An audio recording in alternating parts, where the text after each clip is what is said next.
गोव्याच्या राजकारणावर नजर घातल्यास सत्ताधारी भाजप विरोधात निवडणूक लढवून सत्ताधारी पक्षाला हरवण्याची ताकद विरोधी पक्षांमध्ये सध्या तरी दिसत नाही। ही गोष्ट विरोधी पक्षांनी सुद्धा मान्य केली असेल।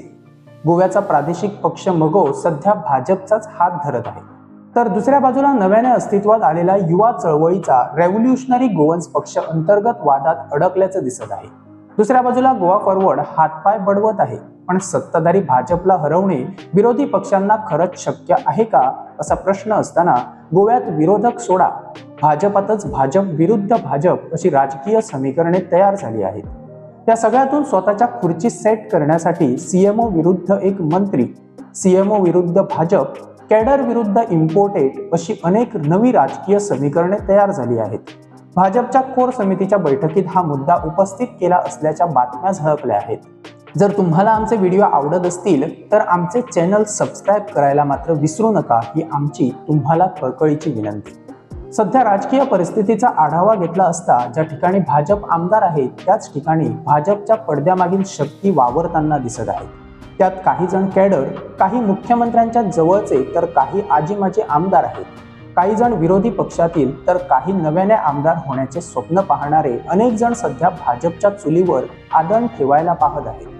जो पक्ष सत्तेत असतो त्या पक्षात एंट्री करून फायदा करून घ्या हे अनेकांचे ध्येय असते आणि खरं राजकारण म्हणजे तोच फॉर्म्युला। पण मजा अशी की सध्याचे काही आमदार हे डेंजर झोन मध्ये आहेत, त्यामुळे नव्याने डोकं वर काढणारे उमेदवार पक्षाला सुद्धा हवे आहेत। दुसऱ्या बाजूला सत्तेच्या हव्यासापोटी पक्षाने अनेकांना आयात केले आहेत। आता एवढं सगळं झाल्यानंतर पक्षाची डोकेदुखी वाढणं साहजिकच आहे। काही बड्या प्रकल्पांना परवानगी देऊन तिथून पैसा करून लोकांचा राग आमदाराच्या डोक्यावर फोडून विनॅबिलिटीचा फॉर्म्युला पुढे काढून आमदार बदलण्याची एक नवी पद्धत सुरू झाली आहे।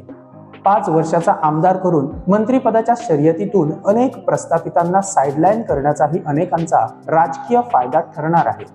या सगळ्याची गणितं करून प्रस्थापित, सिनियर, कॅडर, इम्पोर्टेड अशी अनेक राजकीय समीकरणे सध्या पक्षामध्ये तयार झाली आहेत। सगळ्यांना कंट्रोल करणं शक्य तर नाहीच याची जाणीव पक्षश्रेष्ठींना असेलच। सध्या जर पाहायला गेलं तर पेडणे मतदारसंघात भाजपचा आमदार आहे, पण दुसऱ्या बाजूला एका मंत्र्यानेच एका उमेदवाराला प्लांट केल्याचं बोललं जात आहे। दुसरा एक उमेदवार खुद्द सीएमओ कडून प्लांट होत असल्याचं तो उमेदवार बोलून दाखवत आहे। काही जण आपल्यावर पक्षाचा आशीर्वाद असल्याचं सांगत आहेत। हे सगळे सत्तेसाठी गुळाच्या ढेपीला जसे मुंगळे असतात तसे या पक्षाला जाऊन डसत आहे। मांद्रे मतदारसंघात सिनियरिटी संपवण्यासाठी दुसऱ्या पक्षातील आमदाराला पुढे काढण्याचं काम सध्या जोरात सुरू आहे। यातून स्वतःची खुर्ची घट्ट करण्याचाही विचार आहे। कुडचडे मतदारसंघात भाजपचा आमदार असताना खास सीएमओ कडून आशीर्वाद असलेला एक उमेदवार सुसाट आहे।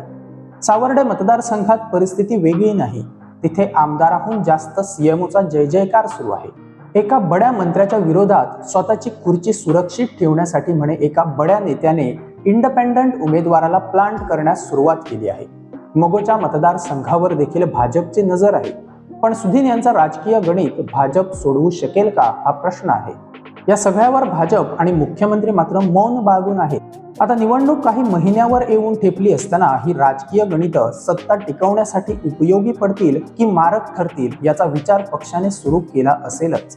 म्हणे उमेदवार निवडीवेळी कोण जास्त खर्च करू शकतो हाही नवा फॉर्म्युला लागू होणार आहे। सध्याचे काही प्रस्थापित, इम्पोर्टेड बडे नेते हे पक्षापेक्षाही जास्त स्वतःच्या राजकीय अस्तित्वाला प्राधान्य देत आहेत, कारण त्यांच्यासाठी पक्षापेक्षा स्वतः राजकारणात टिकणं महत्त्वाचं आहे।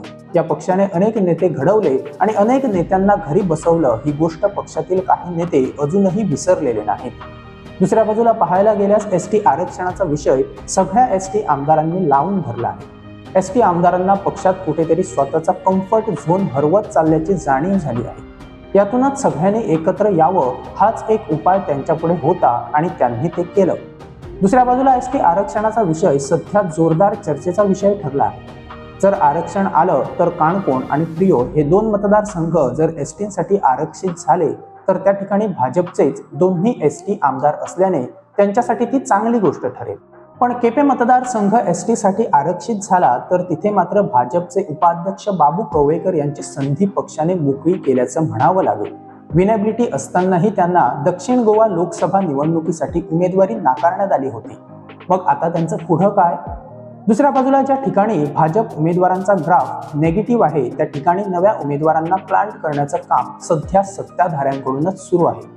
अशी ही चर्चा आहे की मुख्यमंत्री पदाची खुर्ची दीर्घकाळ टिकवण्यासाठी एक नेता आपल्या मर्जीतील काहींना आमदार करण्यासाठी जोरात प्रयत्न करत आहे, तर दुसऱ्या बाजूला मुख्यमंत्री बनण्याचं स्वप्न आता तरी साकार व्हावं या इच्छेतून एक मंत्री त्याच्या मर्जीतील उमेदवारांना बॅकअप देत आहे। एकूणच परिस्थिती पाहिल्यास सध्या पक्ष आमदारांचीच गेम करतोय की काय असा विचार कदाचित आमदारांच्याही डोक्यात येत असेल।